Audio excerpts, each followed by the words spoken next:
सामने आ रही है। बुनियादी तौर पे खान साहब ने किसी को भी बाहर काउंसिल हायर नहीं किया। तमाम के तमाम केसेस खान साहब के यहीं चल रहे हैं और कोई ऐसा इरादा नहीं है बाहर किसी काउंसिल को हायर करने का। और जो भी ऐसी खबरें थी उसकी पार्टी ने भी तरदीद की और खान साहब की तरफ से भी तरदीद है। इसके लिए फैसला कौन करता है? तो ऐसा फैसला हुआ ही नहीं है पार्टी लेवल पे।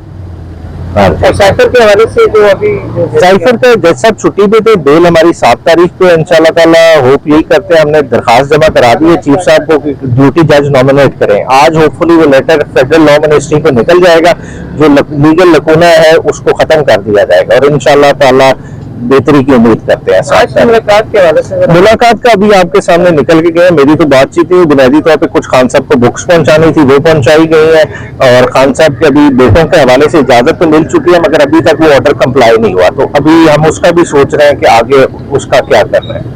ये जो 14 रोजा रिमांड है उसके बाद की क्या सूरत है?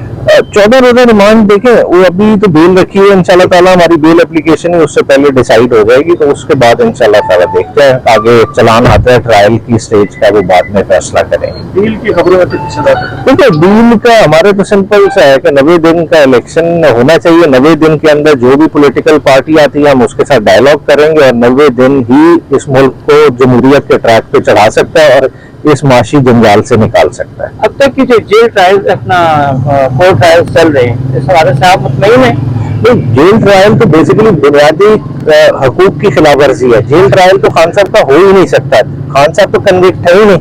या तो होते हैं ना कुछ सजा याफ्ता अदालत के अंदर बैठे होते, आप कहते जेल ट्रायल। एक बंदा है जिसकी सजा ही सस्पेंड होगी उसका आप जेल ट्रायल किस तरह से कर सकते हैं?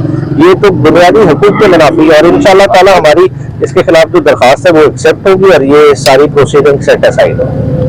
ये परवेज इलाही साहब को जिस तरीके से लाया गया आप खुद देखें, ये तो इंसानियत से बाहर तरीका था। एक बुजुर्ग आदमी है, 70 साल से ऊपर उम्र है, उसको घसीट के जिस तरह से गाड़ी से निकाला गया और अब अदालतें बुला रही हैं और उसको पेश नहीं किया जा रहा। तो ये तो डील क्या, ये तो अब बुनियादी इंसानी हकूक की इधर खिलाफ वर्जी है। शुक्रिया, थैंक यू।